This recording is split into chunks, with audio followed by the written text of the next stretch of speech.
this machine, as you see, it's different. It's not an ISO file. It is an OVA. Well, it's already installed. That's this is the idea. This is what Microsoft provides the guys who develop, the developers, so they to practice their code inside. So it is a virtual machine which Microsoft provides with. So basically what you need to do is to right click on this one and to say open with, and you need to choose the VirtualBox Manager.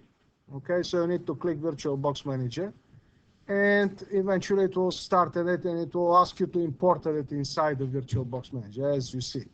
For now, you don't touch anything. We're gonna fix it after this. You see the RAM is too big, it's 4 GB and so on and so forth. The storage, you have different storages. We're just gonna use whatever they give us, and afterwards, if we need to change something, we're gonna change it. So just say import, and you wait a little bit, and the machine will be imported within the VirtualBox, and afterwards, with a little bit of settings, you know, we're gonna touch a little bit of the settings, and we're gonna be able to use it after. Okay, so and we're gonna need this machine since it is indeed something we will access our servers from. Okay, while we're waiting to machine to be installed, I would like to show you something which most probably you heard already in your networking course. Something which is called the port forwarding. Okay, that's one of the NAT we could do. So the port forwarding works very well with the NAT network. And as I promised, today I will give you a little bit of explanation about the networking in the VirtualBox. I'll show it to you after. So the port forwarding, well, I'm not sure if I'm gonna be able to use it now since, well, I will be.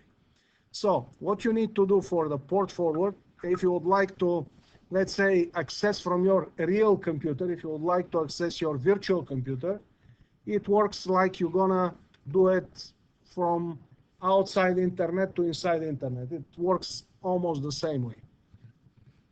So once again, that's a little bit older way of seeing the interfaces, but as you see all the information really handy in one simple window without needing to scroll back and forth.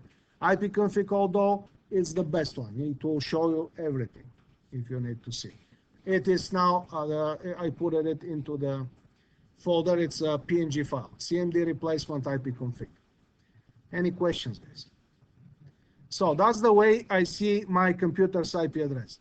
Now, the other thing which I need, if I would like to be able to access remotely from my real machine, my virtual machine, which in that case is called primary domain controller, it's to click on the input, to put my control alt delete, and to basically log in. Okay, and once I'm logged in, what I'll do, I'll open the CMD here, which is handy already there, and I'll do ipconfig or any other of the other commands, and I'll see what's the IP address here as well. And it happens to be 10.027T, 70. So what I'm seeing here is like I'm seeing the one on the picture which I put it here.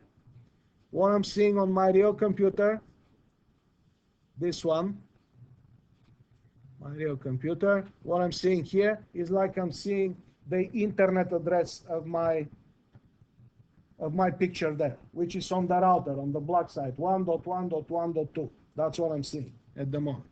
So how I will translate these two guys? What I need to do is to come here, File, Preferences, wherever I did the NAT network, there I need to go. It works only with the NAT network though. It doesn't work with the other interfaces. We're gonna discuss after the break. You click on the NAT network, and there is a third button here, which actually, if you hover over it, it will say you could edit the stuff. So you click on this one. It says, if you remember yesterday, what will be the address range will be used, and if the DHCP is there, yes, it is. And there is a port forwarding here. This port forwarding thing is actually what we're gonna do over there. And I already created some of this yesterday or the day before. Actually, I'm gonna remove them now. So I'm gonna remove all of this. and I'm going to click on the plus sign here. And I'm going to create a rule, the new rule, which will say the host IP is very easy. That's your computer IP. And actually, that's the internet IP, the part of the internet. And we said when you see host IP, you could put the IP address of your computer, like this is the one, if you remember, say 170, this one, 133. But today, this IP address is this one. Tomorrow, since the DHCP is enabled, as you see on the top, it will be different. So every time I need to come here and I need to change it. So if I don't want to change an IP address, a local IP address, always I use the loopback address.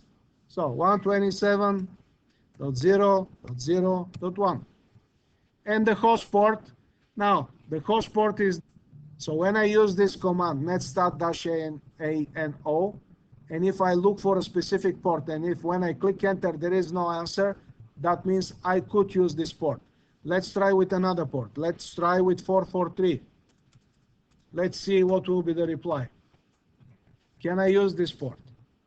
I cannot, because as you see, a lot of services actually use it, as well as this is a very specific port. It's handles the HTTPS, so the secure communication with the web servers. So basically, we don't use this one. But the 888, no problem to use it all.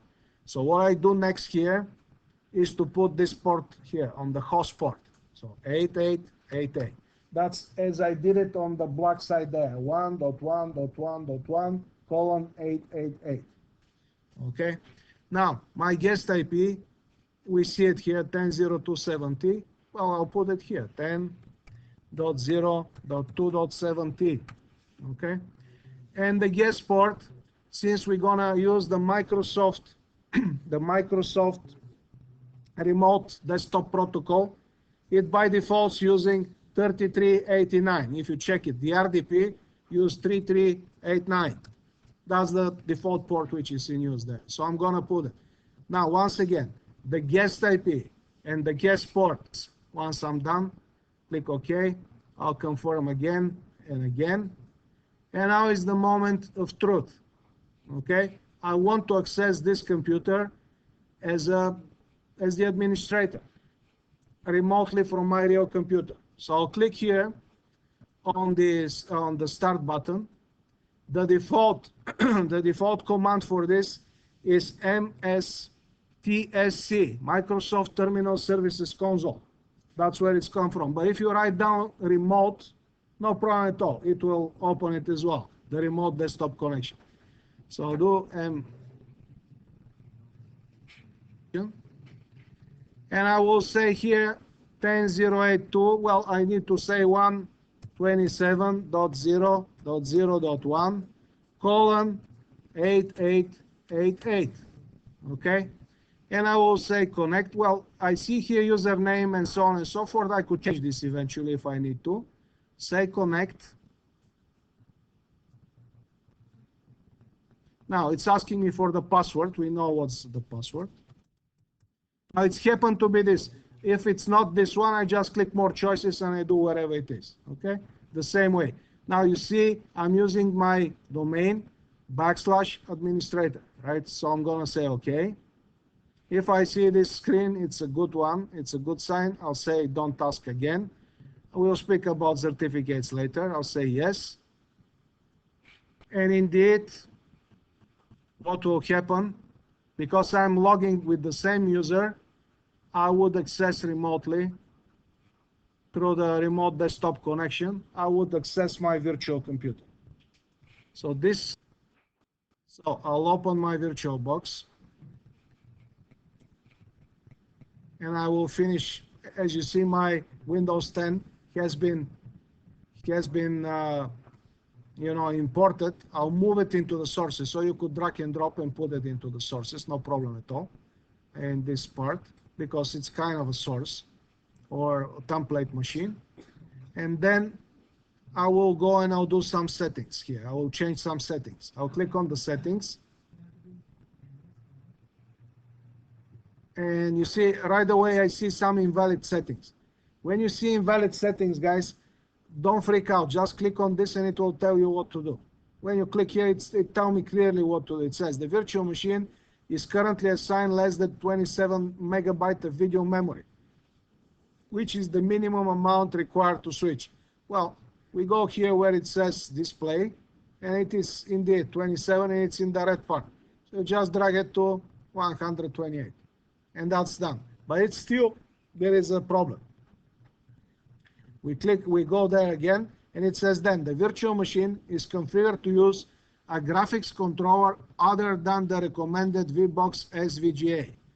Well, it's vbox VGA, so we need just to click here and to choose the next one, which is VMS VGA.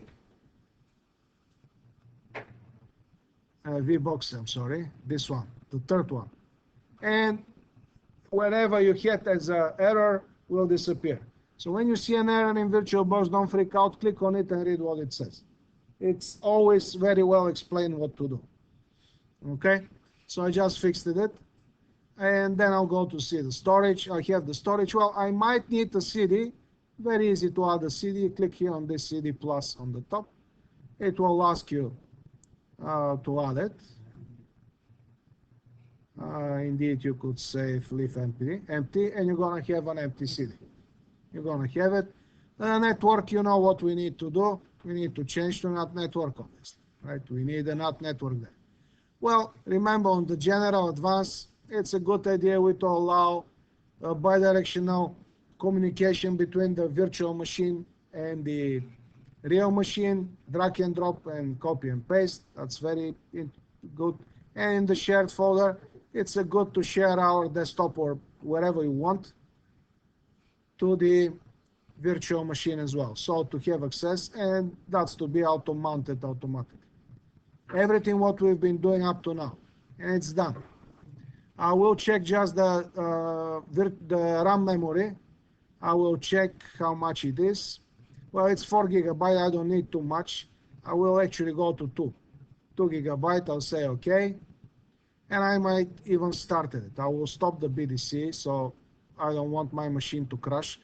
I would always click here somewhere on the taskbar, right click, do task manager. And I always could see now how much resources I'm using when I go to performance. Okay, I could see how much of CPU, how much memory, how much disks is in use. Well, you see, it's using 81% of the memory. It's not good. Okay, so that's why I need to shut down one of the machines, and the backup domain controller for now, I don't need it. So I'm just gonna shut it down. When I say shut it down, that means shut it down properly. Don't stop it from cross. Go here, input, keyboard, insert Control Alt Delete, and then log in. Now with Windows 10, you're gonna have now the power button, and you're gonna be able to shut it down. But with this one, you need to log in, and then from the start button to click shut down and to shut it down. That's what you need to do, because sometimes, even though it's a virtual machine, it might get corrupted.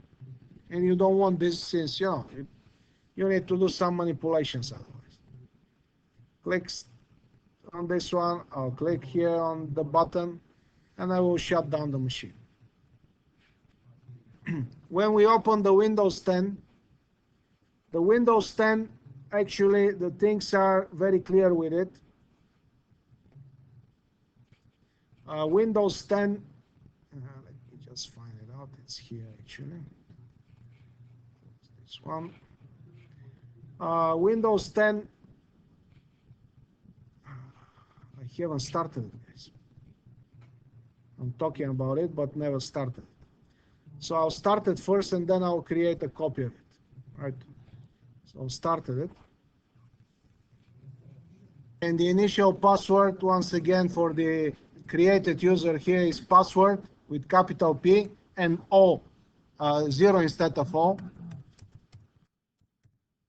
And then you put exclamation point in the end and click here. And actually, you're going to access the Windows 10 branch. Now, by the way, the guest edition is also installed. So if you stretch it, you're going to see, as well as if you open your File manager, you're gonna see also the shared folder we shared. So it's just taking time to start up. Guys, now is to install the updates, because we're gonna need to install something which is known as the Remote Server Administration Tools, RSAT. This Remote Server Administration Tools will allow us remotely to access servers and to administer them. Okay, so to do this properly, what you need to do indeed is to click on the, or maybe click on the Windows button and then click R.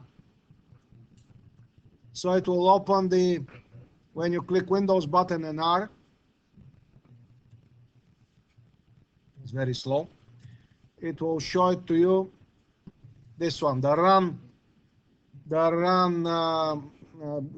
window. The command you need to write down here is WinVer, Windows version. Okay, you need to click on this one, enter, and afterwards you're gonna see what's the version of your Windows. It says here version 1809, and it says what is the operating system build number. Now, so you see, even I don't go to a site. Okay, how to install RSAT with Windows 10, it says what to do. You do features, well, settings, app settings. So you open here the Windows, then the Windows 10, then you click, let me move this a little bit on the side.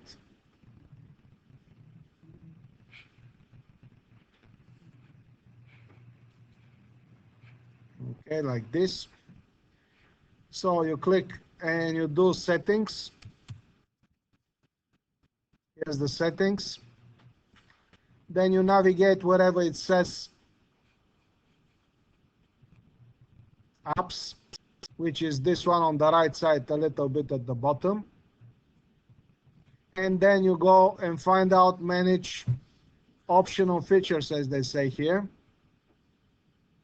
Okay. And the plus sign will add the feature as they ask you. So that's how you do it, right?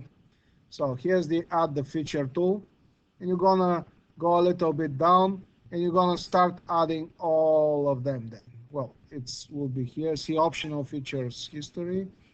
What you need to do is to go and click on it and then do install. Okay, then the next one until you finish all of them. So once you install them, see how my control panel looks now. So when I go to the control panel and navigate to, instead of view, category view, I see all of my features as category. I could click here and I could choose large icons. It's the same thing, but it will show me everything as large icons. And if I click on the first one, which says administrative tools, now notice how many of them you're gonna have. Okay, I have 20 items at the moment.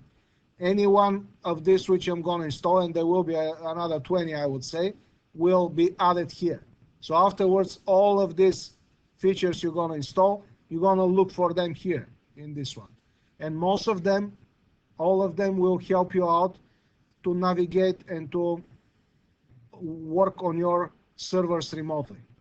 That's the idea of them. Okay, so you need to start clicking on all of this one by one, and it's taking a little bit of time. Active Directory Domain Services and Lightware Directory Service Tools. You click install. Okay, so while we're installing the RSAT tools, I could open my file manager, go to this PC, right click and do properties, and I could click on any one of these menus, not the first one though. I'll click on advanced settings, advanced system settings. And actually what I'll do here, I could change the computer name.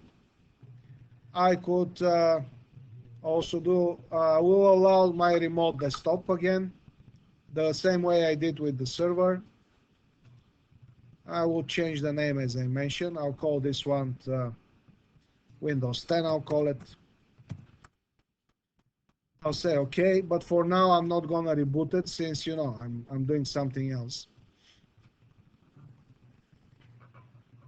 And once I'm done with this, uh, I will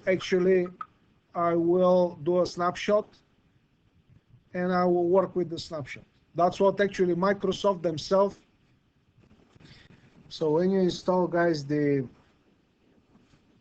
when you are able to install the remote server administration tool, it will look like this. When you open your control panel and administrative tools,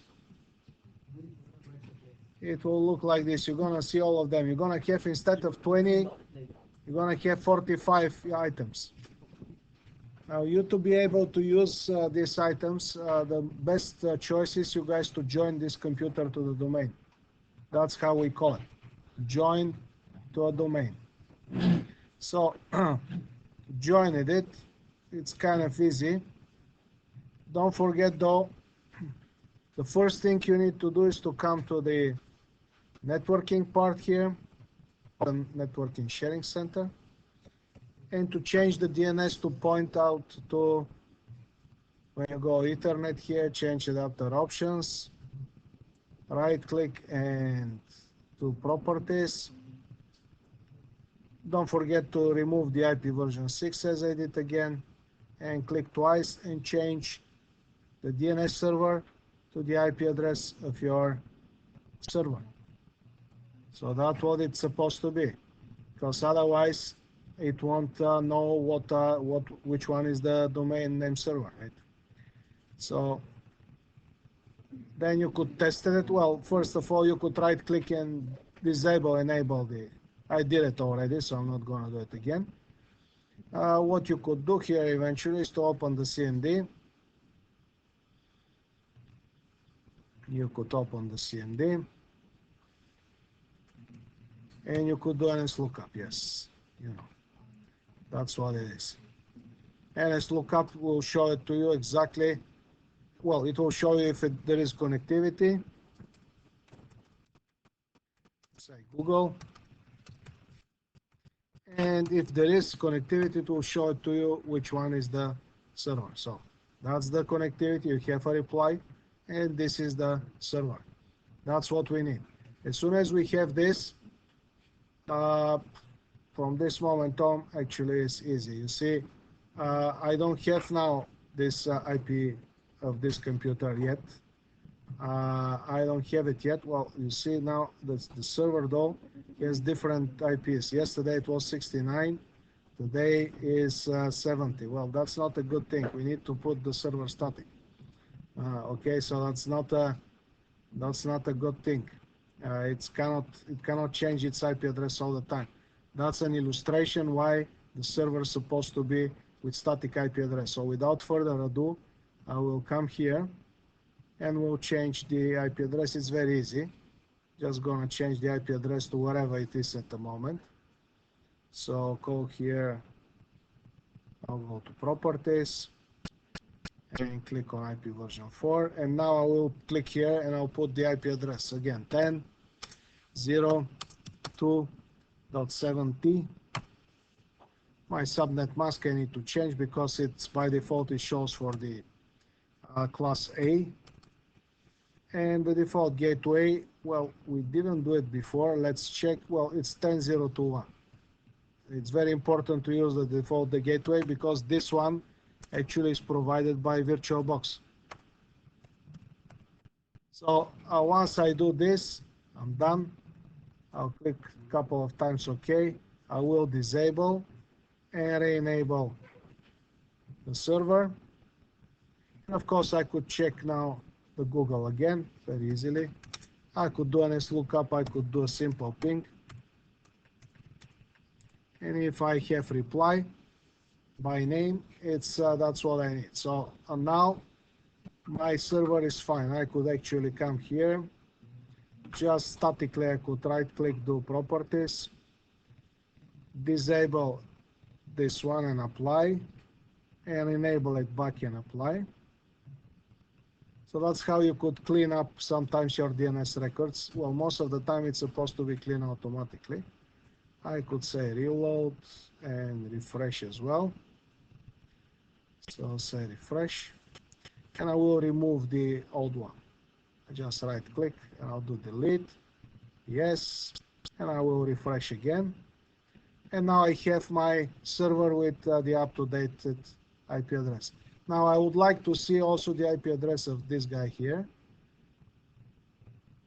And what I need to do, let's check this IP address. It is 15, remember. Why it's 15? It's not supposed to be 15. Let's check here. It's supposed to be not network, huh? We changed it to not network. Yeah, anyway, I will test it and we'll see what will happen. So to join, I already changed here the domain names, the domain name server. And what I need to do is, one of the ways is to click on the file manager, then go to this PC, right click on it, go properties, and after properties is open, you could click somewhere, not on the first one, just somewhere on the other links, and you go change where it says computer name and in the top, and you say change. Well, the name we changed it already, it's Windows 10. Now we need to join the domain. So if you have pending updates, if you remember from yesterday when we were trying to install the active domain, it was warning us. It's the same now with the Windows 10. It doesn't install, or it doesn't allow some features, since there are some updates which are supposed to be applied first. So you need to apply them, and then everything will be accessible. So logging back to the computer.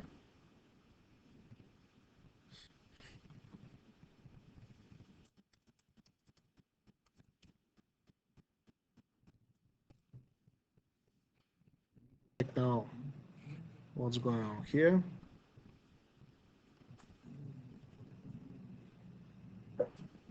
So click on the file manager again. Then I'll click right on this PC, I'll do properties. Then I'll click somewhere inside, change computer name, change, and now I could do the domain. So I'll click on the domain and I'll say test, and I'll say OK. Once I'm prompted, I need to do the computer name, domain changes, so I need to put the name and the password. So I'll do here administrator and my super secret password. I'll say OK. And if everything is fine, I would see the welcome message, which will inform me that I just joined the domain. Meaning this computer will become a part of the domain.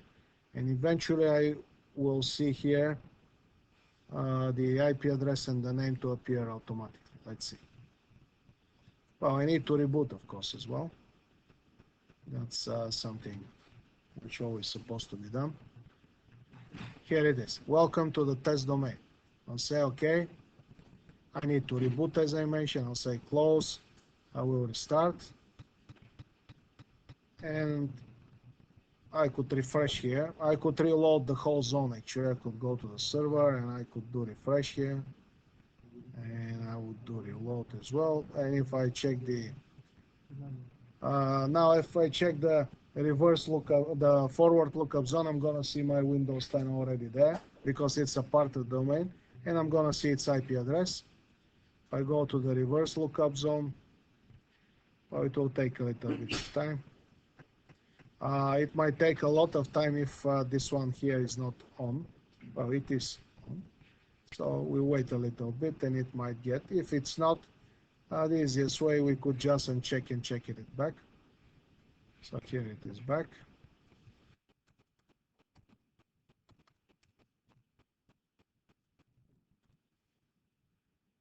Okay, and we could test now. We could test our tools which we just installed, the remote server administration tools. We could test them very easily by opening the control panel, or maybe we could click on the start button and we could find out here in the Windows section, we could find out the administrative tools here, Windows administrative tools. So when you click on this one, you're going to see all of them. So I could open the Active Directory users and computers. I could open also, let's open this, the server manager. If I go server manager, which is somewhere below, sometimes it's not installed though. It depends on the version. But I'm gonna open for now the Active Directory users and computers. I'll see afterwards the other one, why I don't find it. I'll say OK on this. And I will go to the action and I will change my domain. Or I could actually change my domain controller as well. I could click here and I'll put the name of the domain controller or the IP address 10.0.2.70 in my case. Well, it says that it is online. Well, I'm not able to because the user doesn't allow me at the moment. We'll do something and we're gonna be able to do it. As soon as I do this, all the rows which we added will be added here. So anything what I could do now, I could do it from my Windows 10 computer. I don't need to be anymore on the server computer, right? So all of this thing could come here, and I could add more servers. Further, I'm gonna, well, it says there is an error here, so we're gonna resolve this thing. Now I'm okay. So once again, if you see this error, you right click here and you click on Manage As.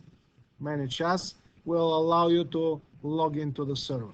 So that's how it goes.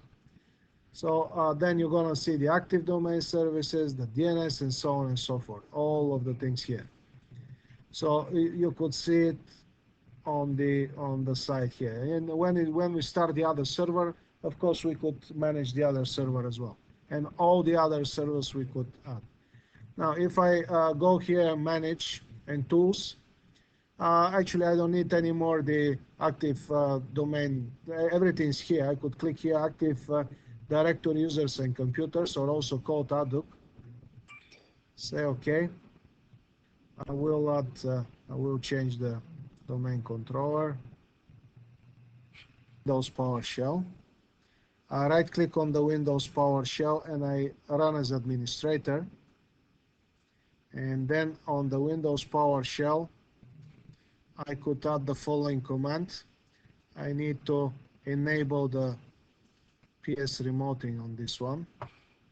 So I'll do this. We need to stop this firewall on the server as well. You see, it appears after we did the server domain controller. So we need to stop at it because it will prevent us from many things to happen, like most probably the one we're trying. This one now is enabled. And let's try again.